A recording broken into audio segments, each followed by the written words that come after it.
If your newborn has been diagnosed with dwarfism, you may be wondering what lies ahead. Will you be able to meet your child's needs? Will your son or daughter have a good life?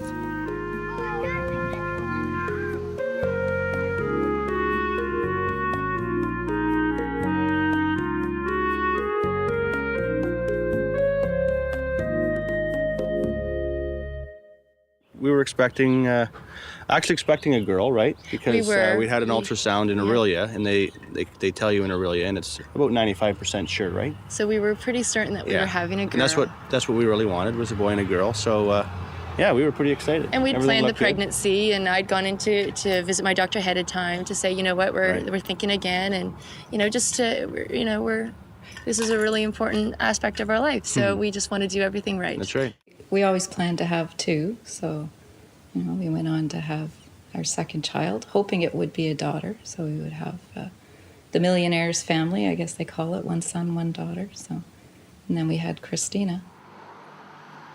At 17, Christina is in her senior year at high school. Like her friends, she plans to go to university next year. Christina was born with achondroplasia, a form of dwarfism. The first time that it really hit me is probably the first day of school in kindergarten. And I still remember that because I remember being different. I remember being the different one. You know how there is one in the class all the time, the smelly kid or something? Well, I was the short one. I had to ask my mom, well, what's wrong with me? What's going on? Like, why is everybody talking about me? Why do they call me midget? She said, well, you're a dwarf and you're going to have challenges.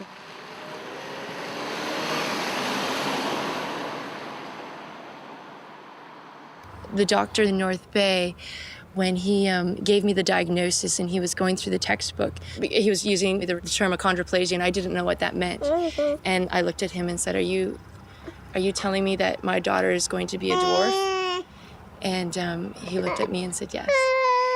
Dwarfism is a bit of a vague term, and basically it is an individual who is of short stature. And the limit or the cutoff has been established at 4'6".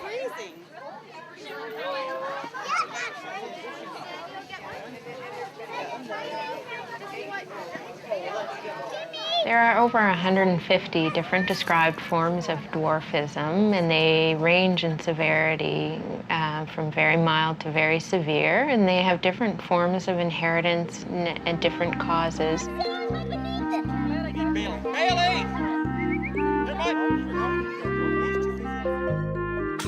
The most common form that we see is people with achondroplasia.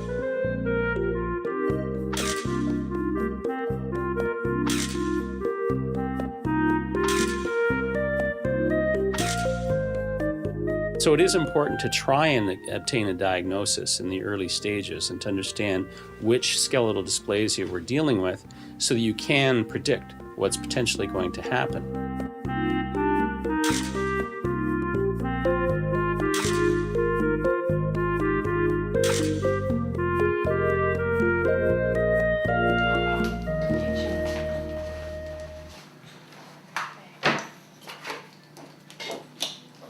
Is that what you say about eating? That's it?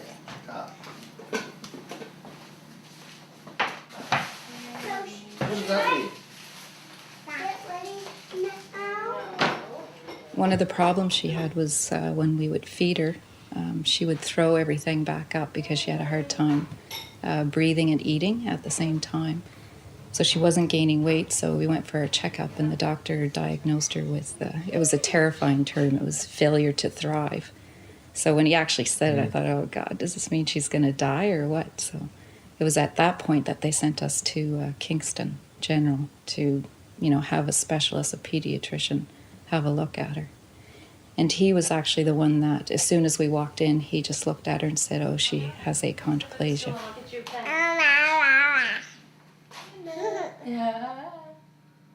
Is it good? I remember after spending time with the doctor, and I left, and he asked me if I was going to be okay, and I thought, I am a strong woman, and I will be okay. I've encountered hurdles throughout my life, and things will be okay, but every step I took down the hall was huge. It was huge. And I collapsed at the end and I couldn't catch my breath. It just felt like my world was collapsing. And I just thought, life as we know it is over. There is this feeling that, because you don't know what's going to happen, so a feeling of, will you ever have a happy moment again, or is it all going to be really sad?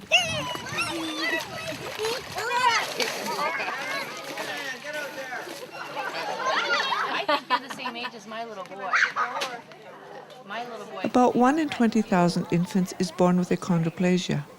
Rita and Ralph's only child, Ricky, has the condition.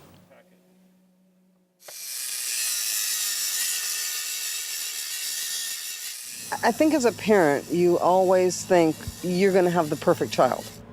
And when you're faced with the reality that you didn't have a perfect child, so to speak, as far as everyone else sees perfect, it was tough. Distraught parents often ask, why did this happen to us? Was there something that we did to cause it?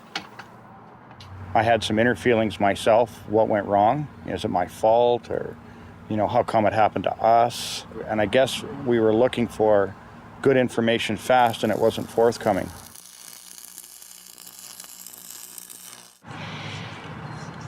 Secretly too, I was feeling very angry about things. And I was thinking, was there something that maybe he exposed himself to? I hated myself for thinking that, and I never told him that. Parents often ask us, is there something that I did during the pregnancy or something that we did before the pregnancy that could have caused this? And the answer basically is no. There's nothing that a parent could have done to cause or to prevent achondroplasia. A child with achondroplasia can be born to anyone, and in fact, the majority of individuals with achondroplasia are born to parents of average stature.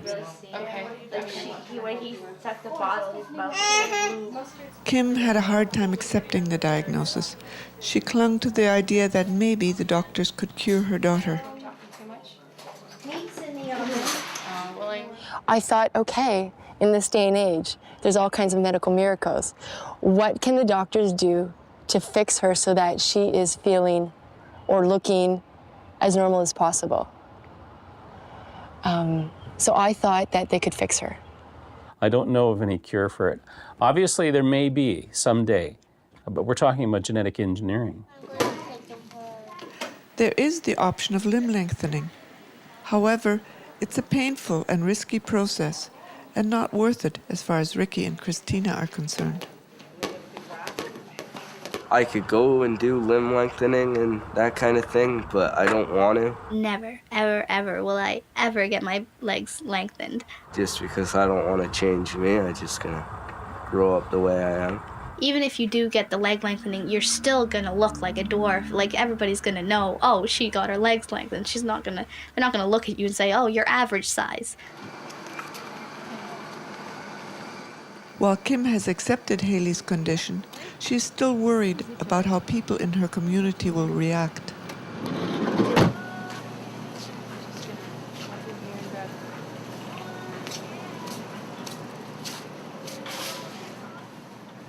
I initially thought that perhaps we could hide it. Certainly, nobody wants to be told that their child is going to be different than the norm. I thought that maybe we should move.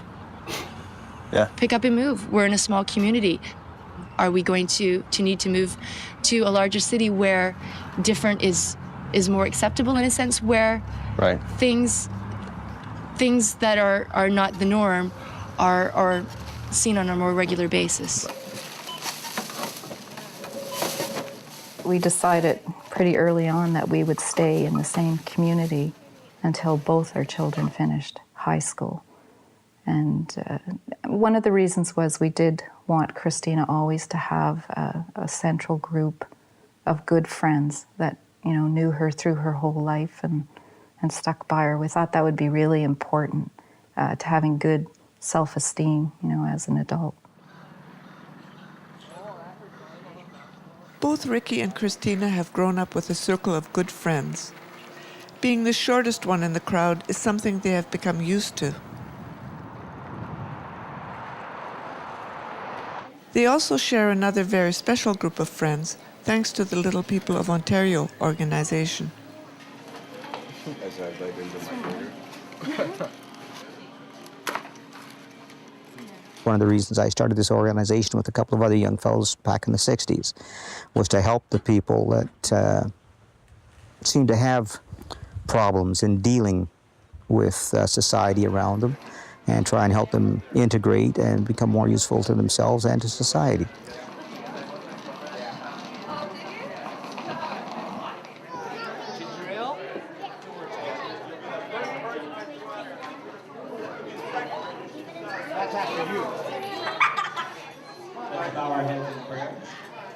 Lord, we thank you for bringing us here safely. Father, we thank you. You're surrounded by people your own height, so you don't have to look up to talk to anybody, and you're at their level, and we automatically have this bond because of what we've been through, how similar we are.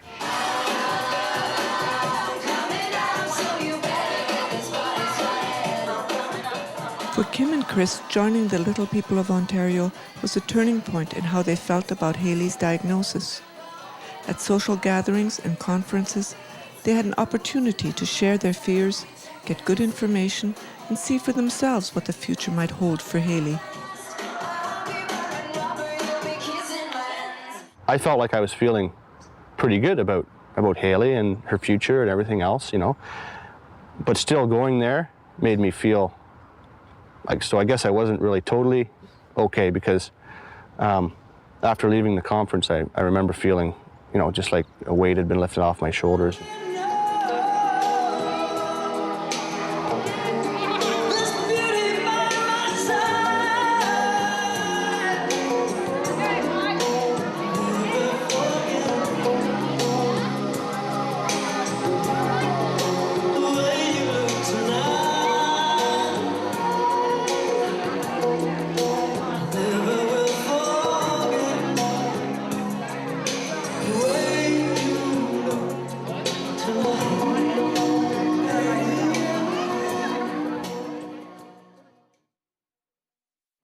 Chris and Kim worry about what the future holds for their daughter. Hayley was having trouble breathing at night. The doctors at Sick Kids recommended a sleep study. We were involved in a sleep clinic study at Sick Kids about 5 weeks ago, and they discovered during that time that Hayley is suffering from sleep apnea. That particular night, she'd stopped her breathing for 10 to 15 seconds, 3 to 4 times. There is a small but real risk for sudden, unexpected death in a child with achondroplasia. The risk is felt to come from the fact that the bones at the base of the skull can squeeze the brainstem and the child may not breathe normally. But it must be understood that the vast majority of people who are of short stature actually go through life without any serious medical problems and don't require any aggressive surgical intervention.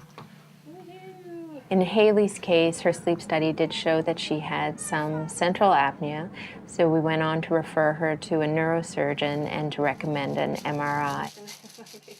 In rare instances, we do proceed to recommending neurosurgery in children with achondroplasia. It is. Well, for Hayley, if she didn't have the surgery, it would have, it probably would have meant death. By SIDS, we would have assumed by SIDS initially.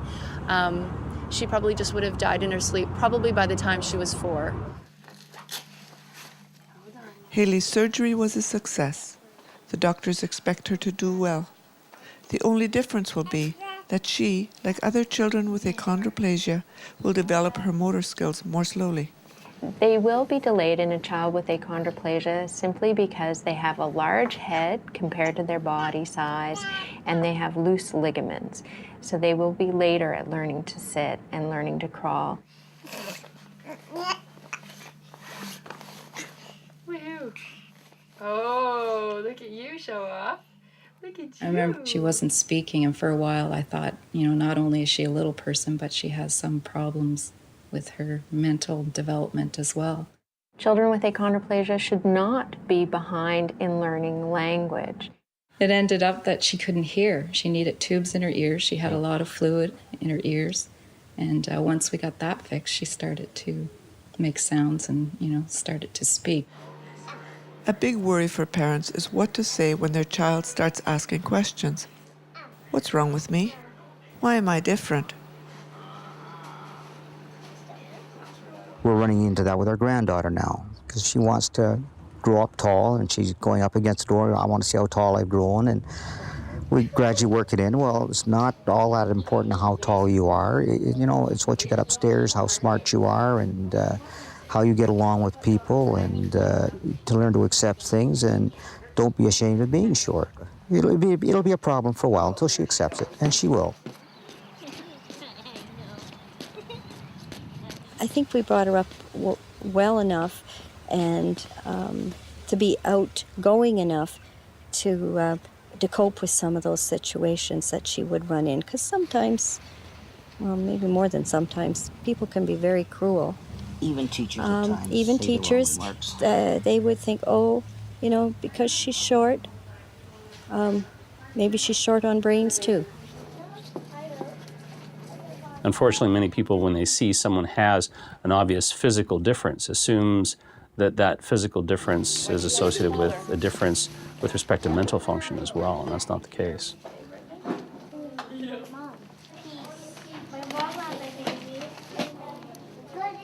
Away we go, Pumpkin, to the magic carpet. When she asked questions about being a little person, that wasn't the most heart-wrenching. Heart-wrenching was when she was excluded from things because she is a little person. So the grade 8 prom. It was a bit tough because beforehand, everybody was picking dates. Everybody was saying, well, I'm going to go with Josh, or I'm going to go with Scott, or, and I was going, well, who am I going to go with? Nobody's asked me yet. And it ended up, I actually didn't go with anybody, and I didn't get asked. And I never had a lot of boyfriends at that age either, so that was part of what we talked about. And the other part was, that she had to realize that she was different looking than the other kids, and that, she might not have a date, and you just had to deal with it. I was still bummed out, but then when we actually got to the graduation, the whole date thing just disappeared. Like, it was all my friends were together, all the guys were together, and it didn't matter at all. I think we realized fairly early on that we weren't doing her any favors with the pity angle and the heart-wrenching stuff. You can play that up for your own purposes maybe, but it doesn't do the kid any favors. You have to try and be positive and learn to deal with things. Once I go outside of my door here, things are not accessible. The movies, the banks, the grocery shopping, doing all of these things, for some of us is a challenge constantly.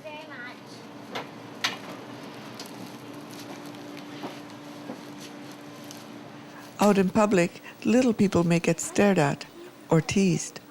I always got teasing. I had teasing a little bit when I was younger. It's ongoing, and it's part of my life. You'll have people going down the street calling you a midget or a dwarf. But you learn how to deal with it. When I go places, I get stared at, but I don't really care anymore because, I'm 15 and I'm used to it. I think the other thing was, of course, worrying about Brett because she's getting teased, and then, he would be feeling like he had to defend her and stuff like that. I've actually never had to do anything as far as protecting my sister from people talking about how she's a little person or being mean to her because of that. When I anticipated lots of heart-wrenching problems, but they just didn't really happen. It was almost anticlimactic from that point of view. Like, I thought I had these visions of her getting on the school bus for the first time and having to climb up on that big step and those sort of things, and I thought, how am I going to deal with that? I think that little people don't need to be as protected as a lot of parents think they need to be. I know that when you're a parent, you want to be the defender, and you have to, if your child falls down, you want to pick them up and make sure that everything's okay. But at the same time, if a little person is going to go out and be their own person in the world, they need to have some independence and they need to be able to stand up for themselves.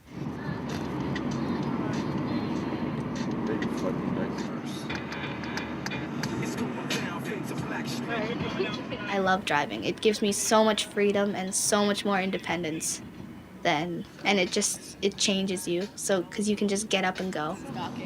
Yeah. So away from my mom's butt. So if we want to go to the mall or something, everybody hops into Christina's car. And it's really nice. It's opened up a lot of things for her, I think. A sense of freedom. You can see that she's grown up a lot. And then I was just like, no.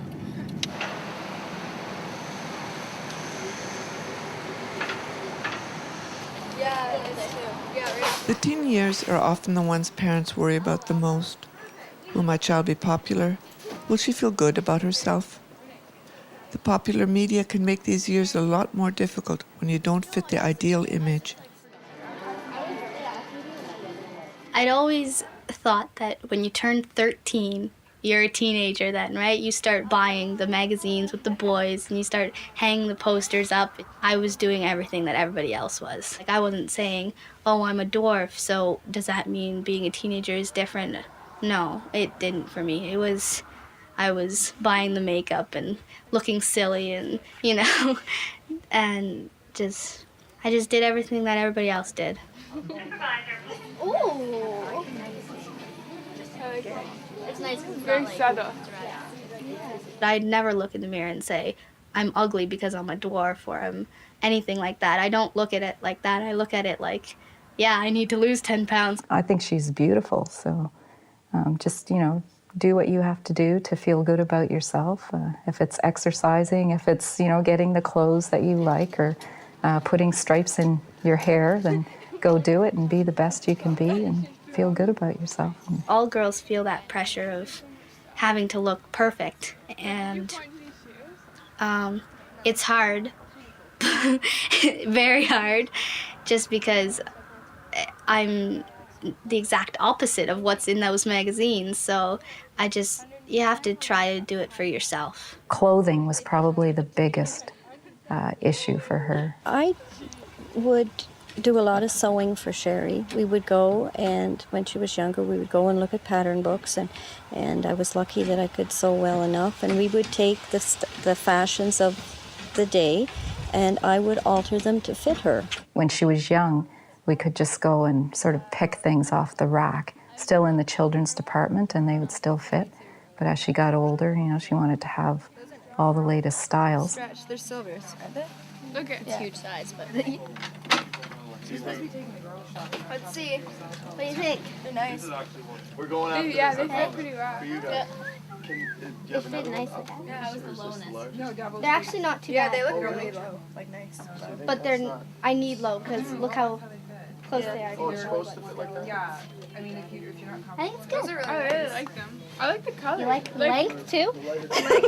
The length fits me perfect. No, they'll just hem them up though. Yeah. That should be good, eh? Yeah. Participating in sports is a big part of growing up for many young people. Kim was passionate about it. She had hoped Haley would share that passion. I had all kinds of, big plans, not to say that I don't for Haley anymore, but I had thought that she would certainly participate, follow Mom's footsteps, so to speak, and volleyball and soccer, and track and field. That was really important for me. I haven't been really involved in sports throughout my life so far. By far and away, the most important thing that parents should do is allow the children to be children. Allow them to play. Allow them to become involved in sports. These children are not fragile. In fact, they're as tough as any other kid. And I strongly encourage them to remain as active as possible and get involved in any sport that they want to. Actually, I do kickboxing. I was into skateboarding when I was 13. I tried water skiing, I like to BMX, downhill skiing. either GTing or snowboarding. Right now I'm trying sailing. Hockey and skating. Did you do skating? No, that was one thing I didn't do. Okay. I was good at skating. I think because I was low to the ground, if I ever fell, I didn't have far to go. I went to the World Dwarf Olympics. We went parasailing, eh? No. You didn't? No. And I got gold in basketball and volleyball there. Oh, that was neat. Skateboarding is my favorite, just because if you try something and you fall, and then you try it and you keep falling, but once you do it, it feels like the greatest thing in the world.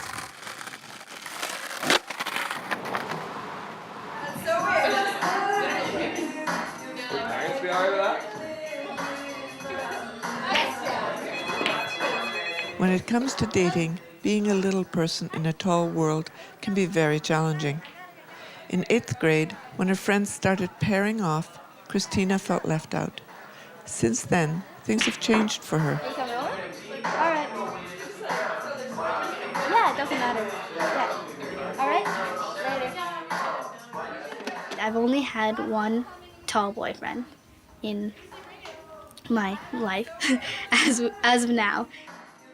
I thought it would be difficult. I thought the height difference would be a problem for him or for other people around, but it worked because we made it work, and it was nice. There were times where I felt like there was nobody out there, to find as a companion to, experience your thoughts and share your ideas with one another until I met Sherry, and things are great.